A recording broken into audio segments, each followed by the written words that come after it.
नेतारं भेतारं कर्मभूभृतां ज्ञातारं विश्वतत्त्वानां वन्दे तद्गुणलब्धये। नमो अरिहन्तानं नमो सिद्धानं नमो आयर्यानं नमो वज्रायानं नमो नोए शवसाहुरम्। अनंतान सिद्धगुरु श्री भगवान की, देवादेवता श्री आदिनाथ भगवान की, श्री पार्श्वनाथ भगवान की, परम पूज्य आचार्य शिक्षा श्री उमा स्वामी जी महामुनिराज की, परम पूज्य गुरु नानक गुरुदेव आचार्य शिक्षा श्री विमल सागर जी महामुनिराज की, परम पूज्य गुरु नानक गुरुदेव आचार्य शिक्षा श्री सन्मति सागर जी महामुनिराज की, परम पूज्य बुंदेलखंड के प्रथमाचार्य गणाचार्य गुरुदेव ईश्वर श्री विराट सागर जी महामुनिराज की। यहाँ पर हम सभी लोग पर्युषण पर्व की पावन वेला में प्रतिदिन एक अध्याय का यहाँ पर वाचन श्रवण कर रहे हैं। आचार्य उमा स्वामी जी महाराज ने विगत दिनों में यहाँ पहले, दूसरे, तीसरे और चौथे अध्याय में क्रमशः जीव तत्व का वर्णन सविस्तार किया।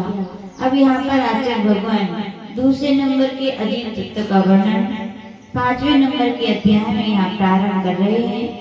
सबसे पहले आचार्य भगवान यहाँ पर बता रहे हैं कि कौन कौन सी ऐसी द्रव्य हैं जो अजीब हैं और बहुप्रदोषी हैं। अजीब आप सभी जानते हैं, जिनमें चेतना नहीं पाई जाती वे अजीब कहलाते हैं, और बहुप्रदेशी यानी जिनके बहुत से प्रदेश होते हैं उन्हें बहुप्रदेशी द्रव्य कहते हैं या उन्हें कायवान भी कहते हैं। तो सूत्र कह रहे हैं अजीब काया धर्मा धर्माकाश पुद्गलः। कह रहे हैं ये धर्म अधर्म आकाश और पुद्गल ये द्रव्य अजीब हैं।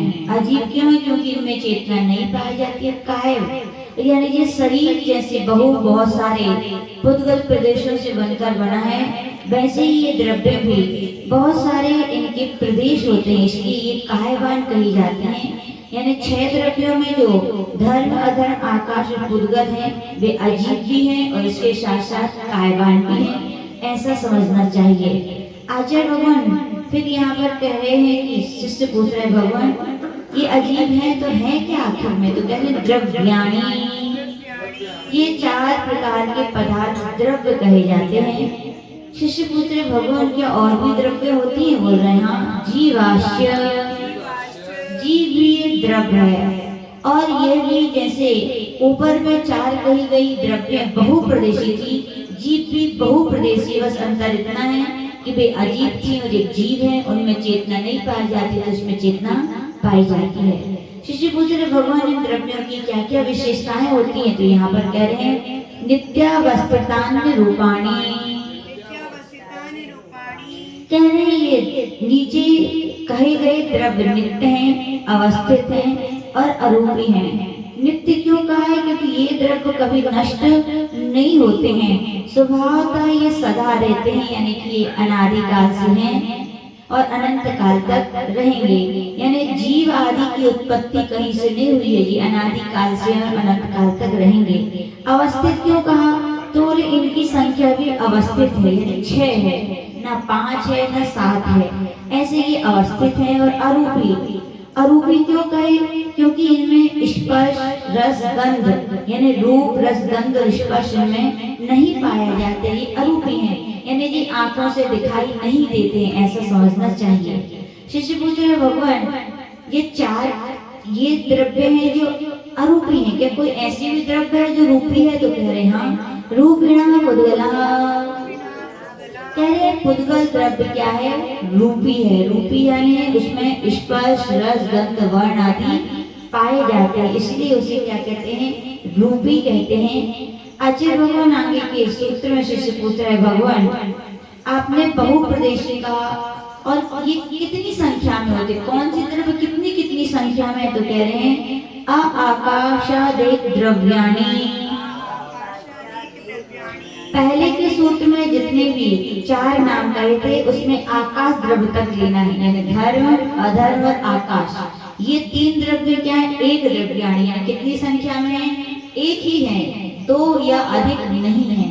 शिष्य पूछ भगवान ऐसी कौन कौन सी द्रव्य हैं जो क्रिया करती हैं? तो कह रहे हैं निष्क्रियाणि च, बोल रहे धर्म अधर्म और आकाश ये तीनों क्रिया रहित है। इसका मतलब हुआ कि जीव और पुद्गल उनमें क्या होती है?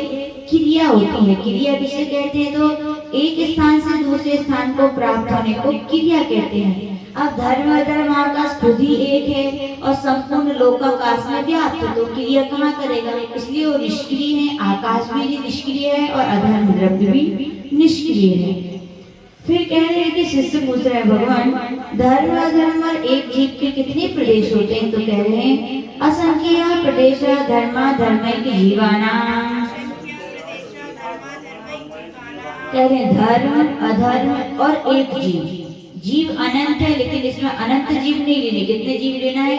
एक जीव के कितने प्रदेश होते हैं? असंख्यात प्रदेश होते हैं। यदि आपसे पूछे आप जीव हैं तो आपके कितने प्रदेश है, तो आप आराम से बता सकते हैं हमारी आत्मा कितने प्रदेश हैं? असंख्यात प्रदेश हैं। ऐसा यहाँ पर जानना चाहिए। शिष्य पूछ रहे भगवान आकाश द्रव्य के कितने प्रदेश हैं? तो कह रहे हैं आकाशस्यानन्तः।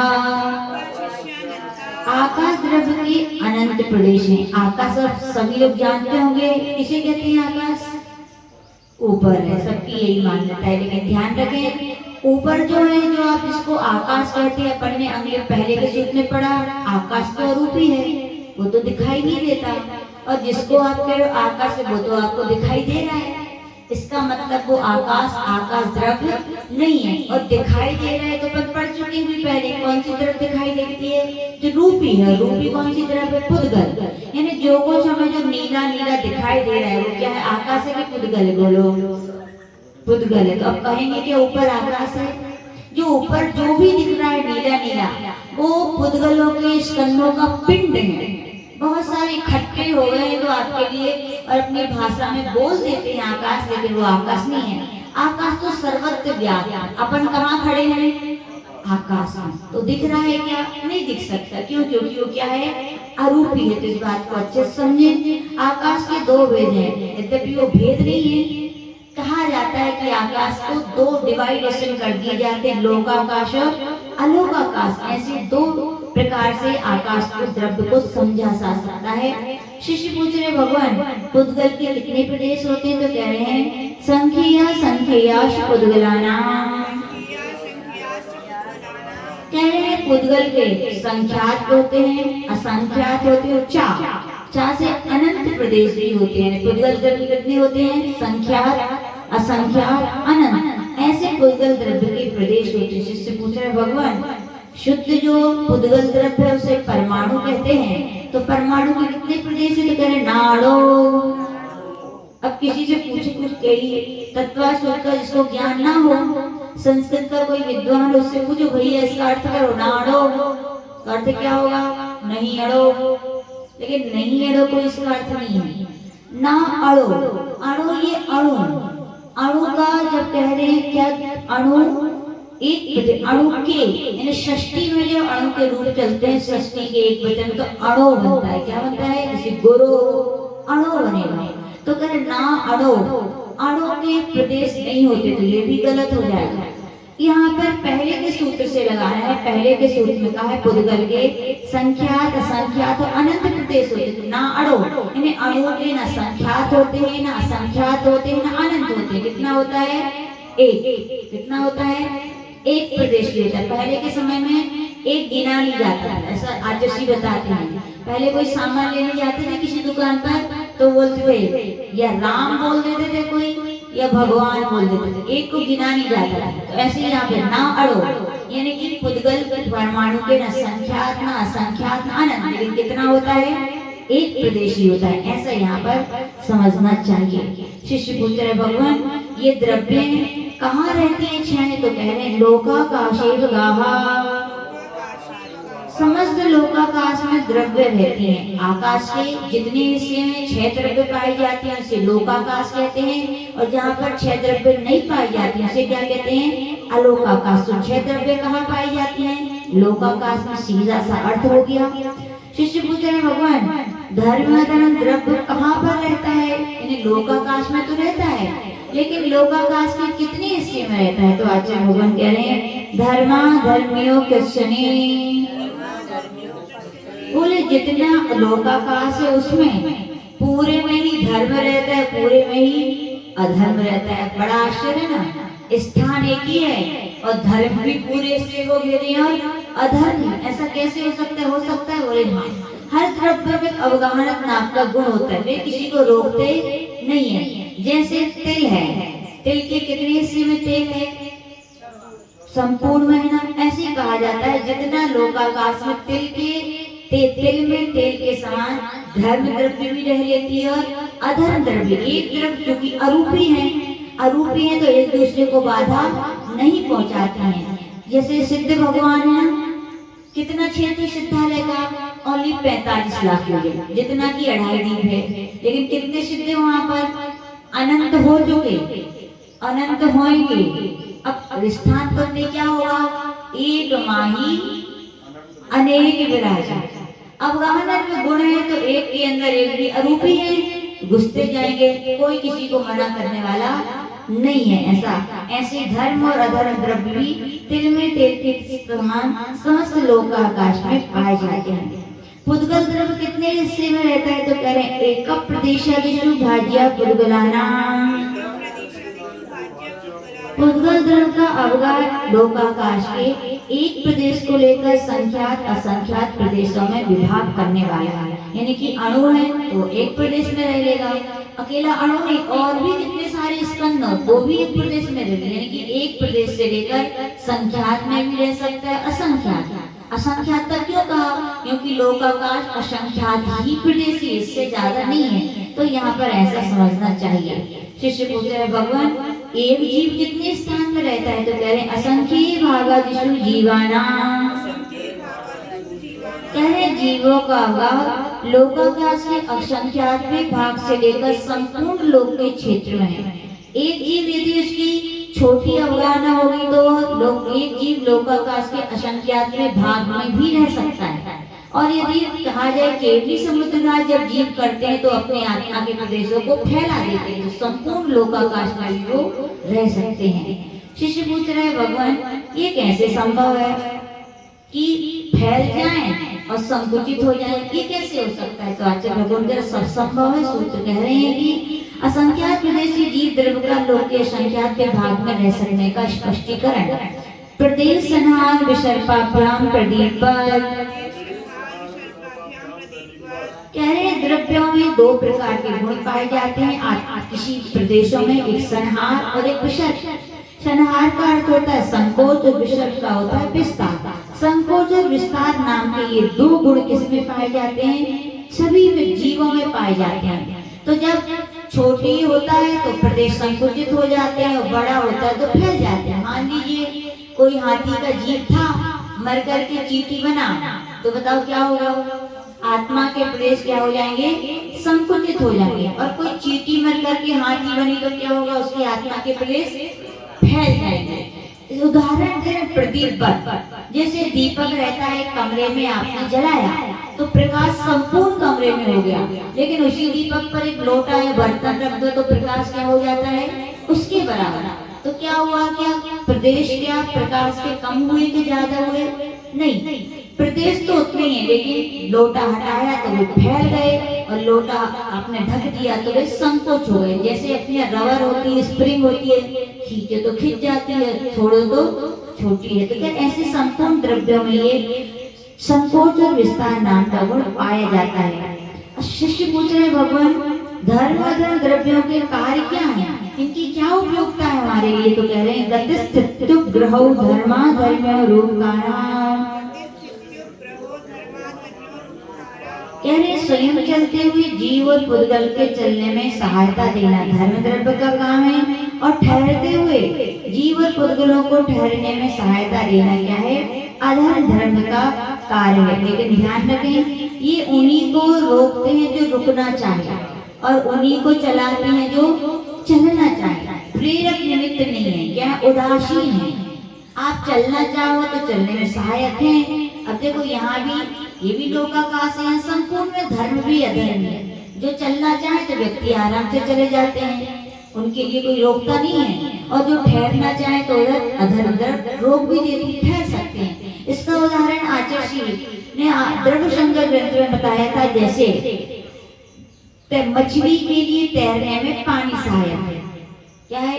पानी मछली के तैरने में सहायक है। पानी नहीं होता तो मछली तैर नहीं सकती। ऐसी धर्म द्रव्य ना हो तो अपन लोग एक जगह से दूसरी जगह गति नहीं कर सकते। पहले साइंस ने स्वीकार नहीं करता था, लेकिन साइंस ने भी अभी इथर नाम का कोई तत्व की खोज की, उन्होंने भी सिद्ध कर दिया। इथर नाम का कोई तत्व होता है जो क्रिया करने में क्या होता है, सहायक होता है, लेकिन जबरदस्ती नहीं कराता, उदासीन निमित्त है। चलना चाहो तो चलेंगे और नहीं चलना चाहो तो ठहरो। ऐसी अधर द्रव्य का उदाहरण दिया है, जैसे राहगीर में चलते हुए थके हुए व्यक्तियों को पेड़ रोकने में क्या होता है, सहायक, लेकिन सबको रोकना है क्या? जिसको रोकना है उसको रोको, तो सहायक है, जबरदस्ती प्रेरक निमित्त नहीं है। क्या है? उदासीन निमित्त है। इस प्रकार से यहाँ पर जानना चाहिए। शिष्य पूछ रहे हैं, भगवान आकाश द्रव्य का क्या काम है? तो कह रहे हैं आकाश श्यावगाः, आकाश द्रव्य सभी को स्थान देता है। रुकने का स्थान कौन दे रहा है? आकाश। इसलिए कहा जाता है आकाश का हृदय बहुत उदार दिल है, सबके लिए आते जाओ और रहते जाओ, कोई रोक टोक उसको नहीं है। शिष्य पूछ रहे भगवान पुद्गल द्रव्य की क्या कार्य है? तो कह रहे शरीर वांग मना प्राणापाना पुद्गलाना, औदारिक आदि शरीर वचन मन और स्वाक्षोश्वास ये पुद्गल के उपकार है। शरीर अपना किससे बनाया? पुद्गल के परमाणुओं से। वचन की क्या है? पुद्गल की पर्याय है। और मन द्रव्य मन भी क्या है? पुद्गल से बनाया। और जो स्वाक्षोश्वास है वो भी क्या है? पुद्गल। इन्हें पुद्गल ना होता तो इतनी अपने लिए सब प्राप्त होने में नहीं वाले थे, ये उनका उपकार है। शिष्य पूछ रहे भगवान पुद्गल द्रव्य क्या और भी उपकार करते हैं? बोले हाँ। बोल रहे कौन कौन से? सुख दुख जीवित मनोपग्रहास्य। क्या है? सुख कौन सा सुख? लेकिन इंद्रियों का सुख। जितनी भी पंचेंद्रियों के विषयों का अपन सेवन करते हैं वो सब क्या है? पुद्गल। सुख की प्राप्ति होती है। प्यास लगी हो पानी मिल जाए तो बड़े सुखी हो गए, भूख लगी है भोजन मिल गया तो सुखी हो गए, कपड़े लिए कपड़े मिल गए, तो जितनी भी इंद्रियों की सामग्री मिल जाती है तो जीव क्या सुखी होता है। दुख भी उसका क्या है? उपकार है।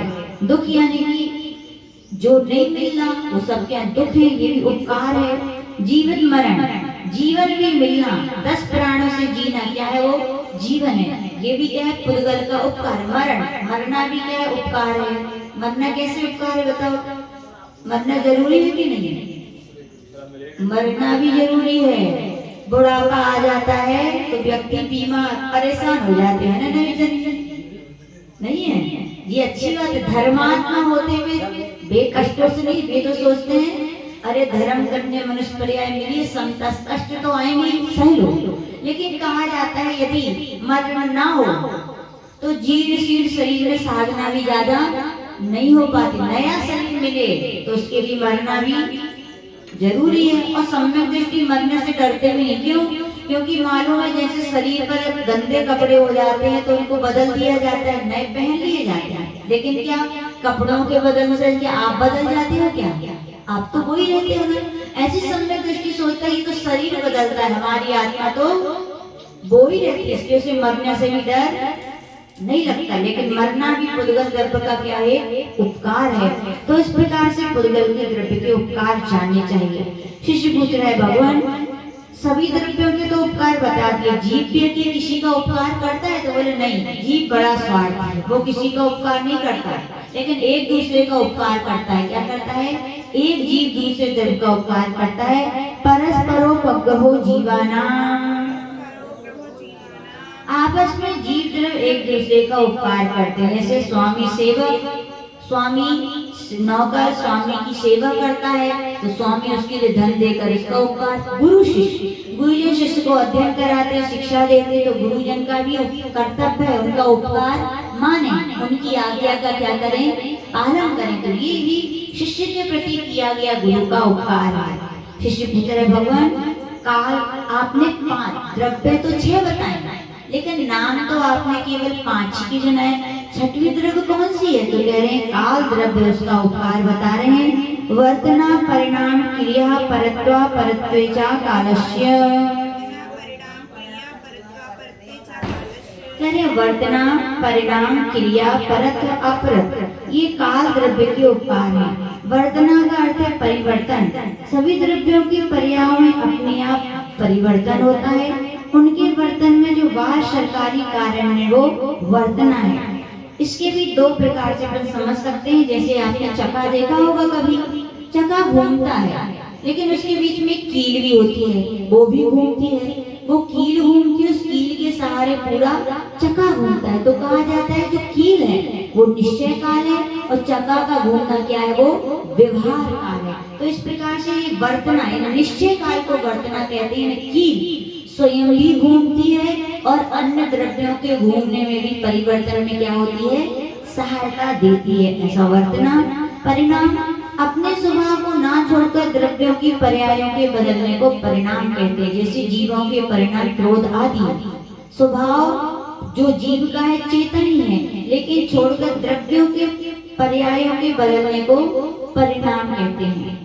क्रिया एक स्थान से दूसरे स्थान पर गमन करने को क्रिया करने में भी समय क्या करता है, सहायता करता है।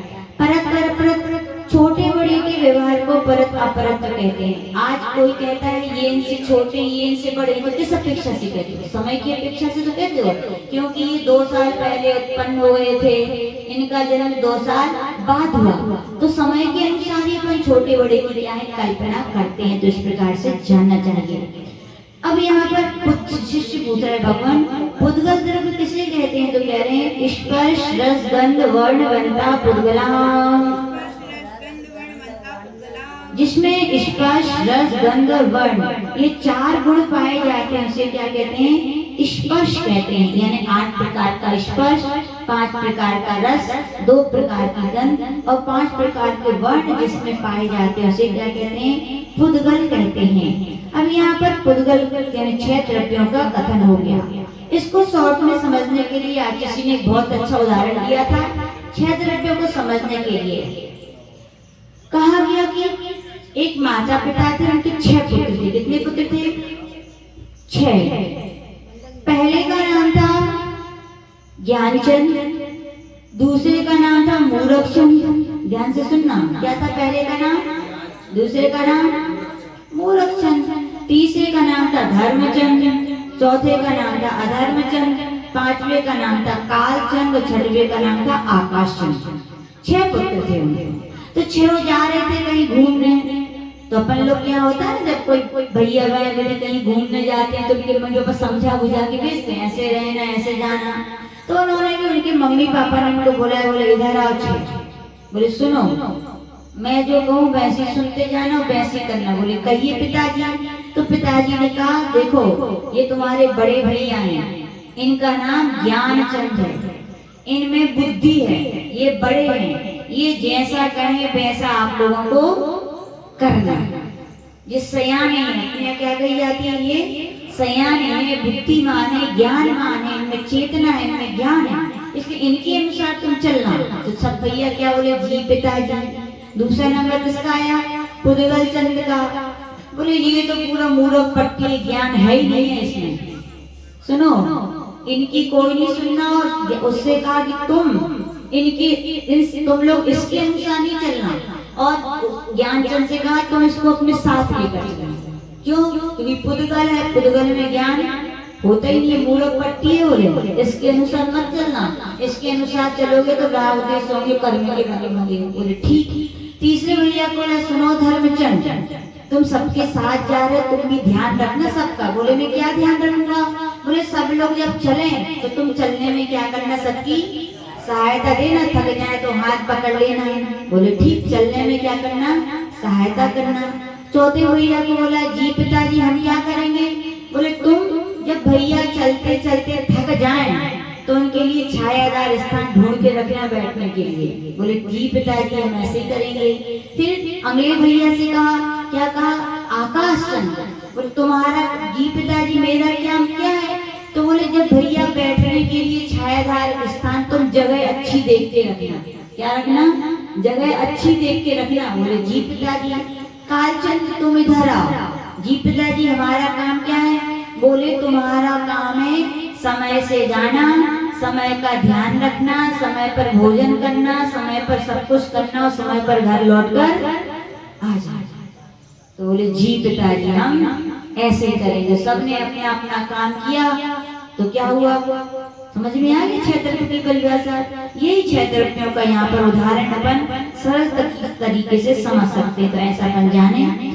अगली शिष्य पूछ रहे भगवान ये पुद्गल द्रव्य की पर्याय कौन कौन सी होती? तो कह रहे सप्त बंध सौक्षम्य स्थल्य संस्थान वेद तमस छाया तपोद्योतवन्तश्च।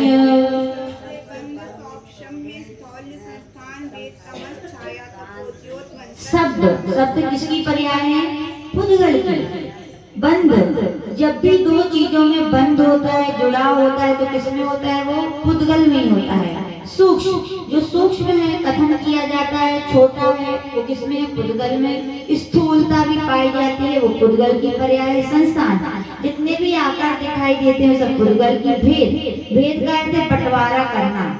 जितने भी जिस चीज के बंटवारे किए जाते हैं वो सब क्या पुद्गल है। तम तम यानी कि अंधकार। अंधकार भी किसकी पर्याय है? पुद्गल की। छाया भी पड़ती है तो क्या है वो? पुद्गल की। शरीर की छाया पड़ती है इसलिए पुद्गल। फिर कह रहे हैं आतप। आतप यानी धूप। धूप वगैरह भी क्या है? ये सब पुद्गल की पर्याय है। और उद्योत उद्योत यानी कि प्रकाश, ये भी किसकी पर्याय है? पुद्गल की पर्याय। पर विशेष कथन नहीं करेंगे, आप लोग अन्य ग्रंथों में पढ़ लीजिएगा। शिष्य पूछ रहे भगवान पुद्गलों की उत्पत्ति होती कैसे है? नहीं सॉरी कह रहे हैं पुद्गलों के कितने भेद होते हैं? तो कह रहे हैं अणवा स्कंधस्य। अणु और स्कंद ये पुद्गल के दो भेद हैं। पुद्गल के सबसे छोटे पर्याय को अणु कहते हैं और दो या दो से अधिक परमाणु से जो भी बनते हैं वो सब क्या कहलाते हैं? स्कंद कहलाते हैं। ऐसा जानना चाहिए। शिष्य पूछ रहे भगवान स्कंदों की उत्पत्ति कैसे होती है? तो कह रहे हैं भेद संघातेभ्यः उत्पद्यन्ते। पुद्गल की उत्पत्ति तीन प्रकार से होती है, भेद से, संघात से और भेद और संघात दोनों से। तो शिष्य बोल रहे हैं कैसे? तो कह रहे जैसे मान लीजिए कोई 20 परमाणु वाला स्कंद था, उसमें से आपने 10 परमाणु निकाल दिए तो क्या हो गया? उसका भेद हो गया। ठीक है ना?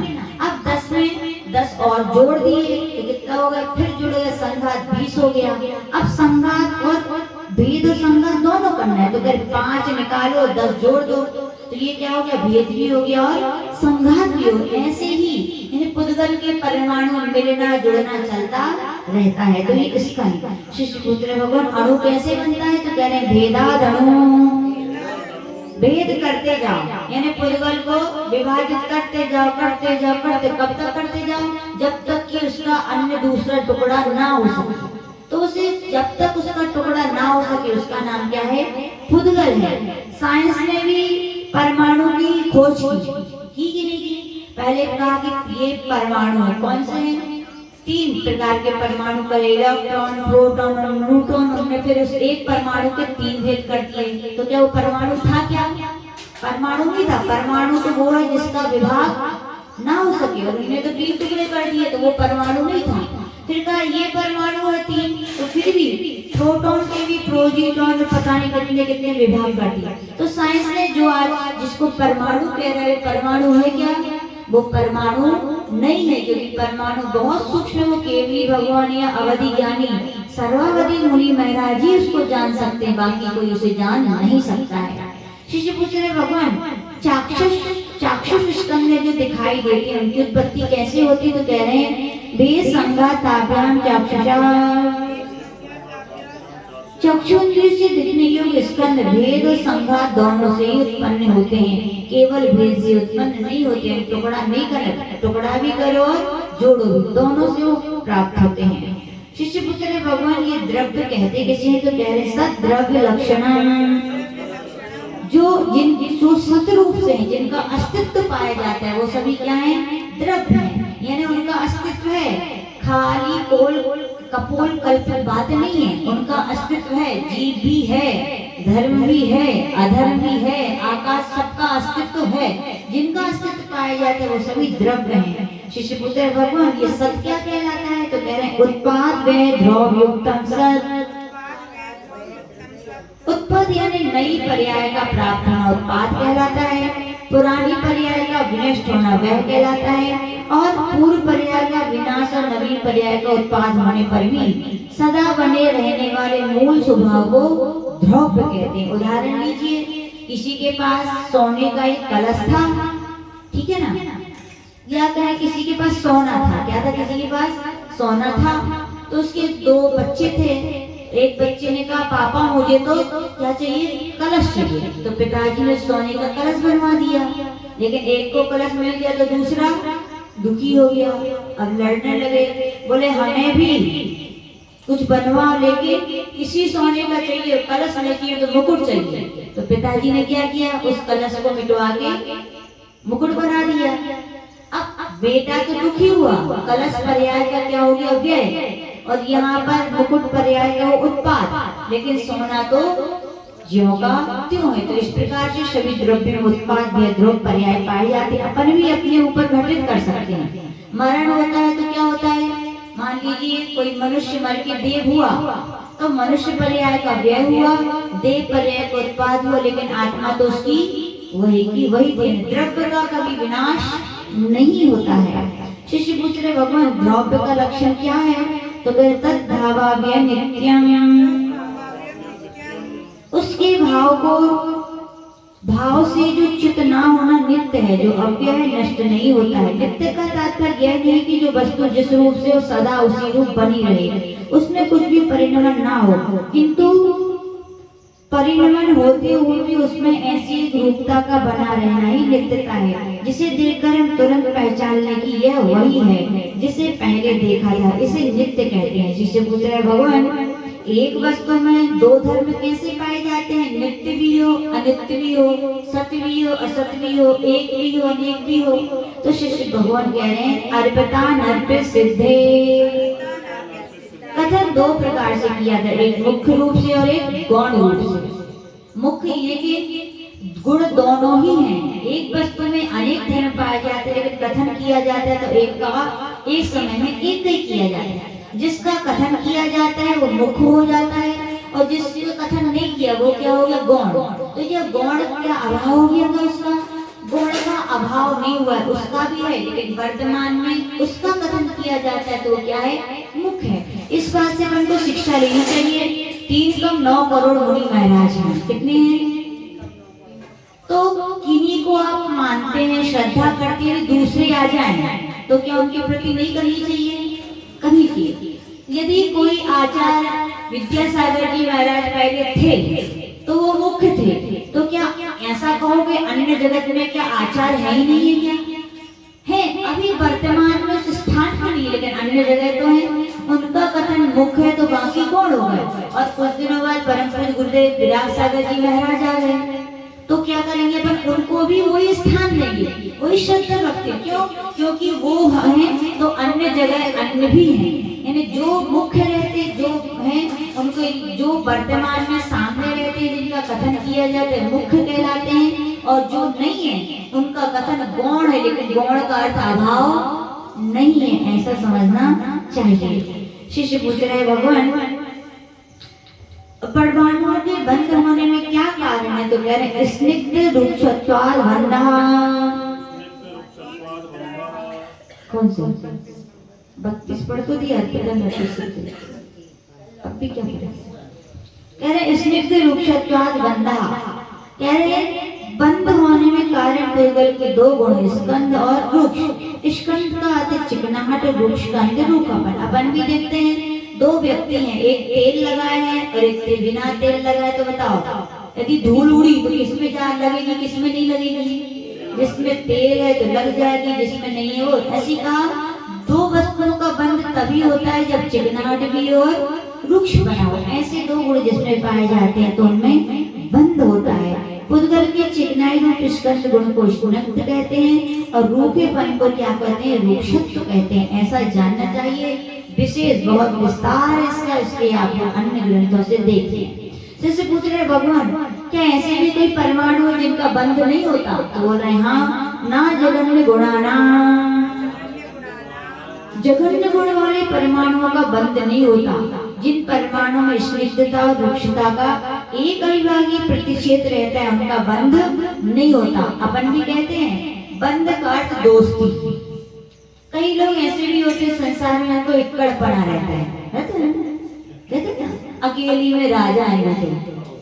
तो इक्कड़पना यानी कि जो अकेले हैं उनके साथ जिनके अंदर इक्कड़पना भरा है उनसे कभी दूसरा जुड़ नहीं सकता तीन काल में। तो ऐसे कहा जाए कुछ ऐसे गुण होते हैं परमाणुओं के, जब वो या तो स्निग्ध रहते हैं अकेले या रूक्ष रहते हैं तो कभी उनसे अन्य परमाणुओं का बंध नहीं होता। इसलिए लौकिकता में कहा जाता है भैया आप भी सबसे मिलो, सब आपसे मिल सके, इसलिए अपन को ऐसा अपना व्यवहार बना के रखना चाहिए। नहीं तो ये इक्कड़पना रहा आप भी दुखी रहोगे और आपसे जो जो मिलेंगे वे भी दुखी रहेंगे। शिष्य पूछ रहे भगवान किनका बंध का अभाव का नियम है और किन किन का बंध नहीं होता। तो कह रहे गुण साम्य षड्दशाना, गुणों में समानता होने पर सजातीय परमाणुओं का बंध नहीं होता। जैसे दो रूक्ष हो और दो स्निग्ध हो तो बंध नहीं होगा। इसका उदाहरण आचार्य बोलते हैं दो कवि हो तो मिल सकते हैं क्या, दो राजा हो, दो विद्वान हो, दो पंडित जी एक साथ मिल सकते हैं क्या। एक कहानी सुनाते हैं। एक राजा था, उसके यहाँ बहुत सारे विद्वान आने वाले थे। तो एक विद्वान आए तो राजा ने उनका सम्मान किया और उनके लिए कमरे में बिठा दिया। फिर खबर मिली कि दूसरे विद्वान आ रहे हैं, तो राजा को खबर मिली तो जाने लगा। तो उसने पूछा कहाँ जा रहे हैं आप। बोले एक और विद्वान आए। बोले कौन है, तो नाम बता दिया। कौन थे उनके भैया उन्होंने नाम बताया। बोले अच्छा वो तो पूरे बैल हैं, बैल लेकिन मूर्ख है, कच्छु नहीं है तुमके लिए। उन्होंने कहा अच्छा लेकिन जाना तो पड़ेगा ही। अब वो गए तो उन्होंने बोला महाराज आपको इतनी देरी कैसे हो गई। बोले एक विद्वान आए हैं। कौन आए, उनका नाम ये। अच्छा वो तो पूरे गधे हैं। बोले गधे। बोले अच्छा एक गधे और एक बैल है। अब भोजन का समय था, दोनों को भोजनालय में बुलाया गया, रसोई परोसी गई। एक की थाली में सूखी घास और एक की थाली में ये हरी घास। अब दोनों जैसे ही देखिए अपमान, हमारा राजा ने हमें बुला करके अपमान किया। बोले अपमान कहाँ का घास है। बोले ये क्या है, एक घास रखी और एक हरी घास रखी, सूखी घास। बोले महाराज बोले हे विद्वद्गण मुझे तो आपका परिचय पता ही नहीं था। आप दोनों ने एक दूसरे का परिचय कराया कि एक गधा है और एक बैल है। तो जो बैल खाता है सो हमने वो रख दिया और जो गधा खाता है हमने वो रख दिया। तो कहने का तात्पर्य ज्ञानी से ज्ञानी मिले दो बातें हों और अज्ञानी से अज्ञानी, मूर्ख से मूर्ख मिले दो लाता हूँ। तो ध्यान रखना ऐसा कहा जाता है लेकिन ऐसा होना अपन को तो खुश होना चाहिए। कभी अपने बराबरी के लोग मिले और अपन से और अच्छे विद्वान मिले, क्या खुशी होनी चाहिए कि कम से कम अपन को दो शब्द सीखने तो मिलेंगे उनसे, है ना।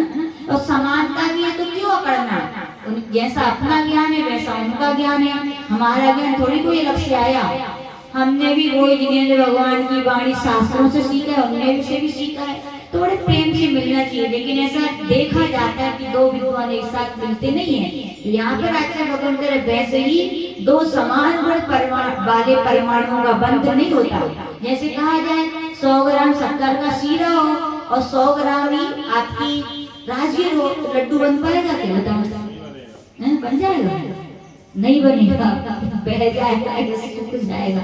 समान दो वस्तुएं कुछ कम कुछ बढ़ होते तब बंध होता है। शिष्य पूछ रहे भगवान अकेले परमाणुओं का भी बंध नहीं होता, समान वालों का भी बंध नहीं होता, फिर बंध किससे होता है ये तो बता दो आप। तो कह रहे द्वधिकादि गुणानां तो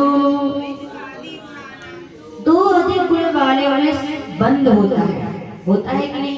जैसे गुरुजन है, हमें पता है वे हमसे ज्ञान ध्यान चर्या में बड़े हैं तो हम उनसे क्या है झुक जाते हैं। या कहे कि कोई अपन से बड़े हैं तो अपन रत्नाकरधारी बड़े हैं तो अपन झुक जाते हैं। झुक गए यानी मिल गए, अपनी मित्रता हो जाती है, दोस्ती हो जाती है, अपन उनसे अपनापन जताने लगते हैं। तो किन में हुआ, दो अधिक गुण उनमें थे तो अपन झुक गए, अपन ने उनको बना लिया, उन्होंने अपन को अपना बना लिया। तो आचार्य भगवान कह रहे हैं दो अधिक गुण वालों के साथ ही बंध होता है। अर्थात जब एक परमाणु से दूसरे परमाणु में दो अधिक गुण होते हैं तभी उनका बंध होता है, ऐसा जानना चाहिए। शिष्य पूछ रहे भगवान बंध हो गया, दो चीजें हैं, तो ये इसमें मिलेगी कि ये इसमें मिलेगी?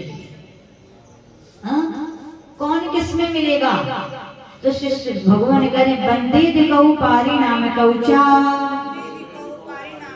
बंद होने पर जिसके अधिक गुण होंगे तो कम गुण वाले परमाणु वे उनमें जाकर मिल जाएंगे। ऐसे ही है ना, राजगिर के लड्डू बनाते हो तो राजगिर ज्यादा रखते हो कि चाशनी ज्यादा रखते हो?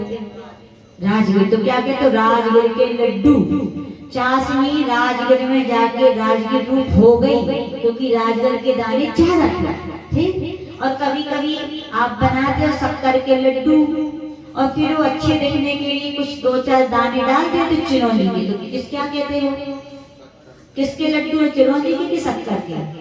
शक्कर के लड्डू, ज्यादा शक्कर के दानों में चिरौंजी के दाने उसमें जाके मिल गए। ऐसे करें जिसमें अधिक गुण होते हैं उसमें कम गुण वाली चीजें जाकर के मिल जाती हैं। ऐसे तो देखते हैं कोई ज्यादा गुणवान होते हैं तो छोटे जिनको ज्ञान कम होता है तो वे उनके सामने जाके झुक जाते हैं, झुक जाते हैं कि नहीं? तो आज भगवान कह रहे यही कह रहे हैं बंदे देखो पारे नाम कौचा, बंद होने पर अधिक गुण वालों में छोटे गुण वाले कम गुण वाले जाकर के मिल जाते हैं। और ऐसा ही अपनी जिंदगी में होना चाहिए, तभी आप किसी को अपना बना सकते हैं और कोई आपके अपने बन सकते हैं। ये पुद्गलों से शिक्षा ले लो, अपन तो जीव हो, बुद्धिमान हो, ज्ञानवान हो, समझदार हो, पुद्गल इतनी अच्छी शिक्षा देते ग्रहण कर सकते हैं तो अपन तो जीवन में जरूर उतारना चाहिए। शिष्य पूछ रहे भगवान द्रव्य का दूसरा लक्षण क्या है? तो कह रहे गुण पर्यायवत द्रव्यम, जिसमें गुण और पर्याय पाए जाते हैं उन्हें क्या कहते हैं? द्रव्य कहते हैं। जैसे आत्मा है, आत्मा में ज्ञान गुण है और आत्मा की पर्याय, ज्ञान गुण की बहुत सारी पर्याय, मति ज्ञान, शुद्ध ज्ञान आदि आदि ज्ञान की पर्याय। प्रत्येक द्रव्य में गुण भी पाए जाते हैं, गुणों की और द्रव्य की दोनों की क्या होती है? पर्याय होती है। शिष्य पूछ रहे भगवान आपने काल द्रव्य कहा था, उसका अलग से नाम नहीं लिया, क्यों नहीं लिया? कालस्य, इसका यहाँ पे अलग से नाम क्यों लिया? इसलिए लिया क्योंकि श्वेतांबर मत वाले हैं वे काल पर्याय को तो मानते हैं लेकिन द्रव्य नहीं मानते। क्या मानते हैं? पर्याय तो मानते, द्रव्य नहीं मानते। वैसे ही हो गया, बोले सोना तो नहीं है लेकिन सोने का कलश बन गया, बोले ऐसा हो सकता है क्या? बोले लेकिन है अपनी अपनी मान्यताएं, उनसे कहो ऐसा हो ही नहीं सकता तो उनके अछेड़ा, तो छेड़ो नहीं, भगवान ने ऐसे ही कहा। आप कहा ना, कहते ना जिसकी जो परंपराएं शुरू हो गई राय तक फैलाना सरल है और समेटना, अब जो मान्यता आ रही है उनको समझाओ तो अछेड़ा, हमें समझाने की जरूरत नहीं, हमारे तो ऐसे ही है। लेकिन आचार्य भगवान कह रहे ऐसा नहीं है, बिना पर्याय के किसी की द्रव्य होती नहीं है। तो इसलिए कहा कालस्य, काल की द्रव्य की पर्याय है तो काल की स्वतंत्र क्या है? द्रव्य है। काल द्रव्य की क्या विशेषता है? तो सोनंत समय, वह काल द्रव्य अनंत समयों वाला होता है। एक समय कितना होता है? कितना होता है? एक समय बहुत छोटा, कितना? एक बार आंख पलक झपका है, कितने समय हो गए? असंख्यात समय। तो सोचिए एक समय कितना छोटा है, अपन तो बता ही नहीं सकते, वो तो केवल भगवान वगैरह ही बता सकते। इस प्रकार से काल द्रव्य की अनंत समयों वाला होता है, उसकी छोटी पर्याय कौन सी है? एक समय है, ऐसा जानना चाहिए। शिष्य पूछ रहे भगवान गुण किसे कहते हैं? द्रव्याश्रय निर्गुणा गुणा, जो सदा द्रव्य के आश्रय से रहते हैं तथा द्रव्य में अथवा द्रव्य में रहते हैं और जिनके कोई गुण नहीं होते उन्हें गुण कहते हैं। जैसे शक्कर का गुण क्या है? मीठा। अब मीठे का गुण क्या है, बता सकते हो क्या? वो तो शब्दों का विषय नहीं है, गुण का कोई गुण नहीं होते हैं, इसलिए निर्गुणा गुणा ऐसा कहा। शिष्य पूछ रहे भगवान पर्याय किसे कहते हैं? तद भावा परिणाम, जीवादि द्रव्य जिस रूप हैं उनके उसी रूप रहने को परिणाम या पर्याय कहते हैं। जैसे जीव की नर नारकादि पर्याय, कोई नरक में है तो नारकी है, कोई मनुष्य में है तो मनुष्य है। ये सब क्या है? जीव द्रव्य की क्या है? पर्याय है। इस प्रकार से अपन ने आज यहाँ पर 5वें अध्याय में अजीव तत्व का संक्षेप से यहाँ पर समझने की कोशिश की। जय बोलिए परम पूज्य आचार्य गुरुदेव विराट सागर जी महामुनि राज की।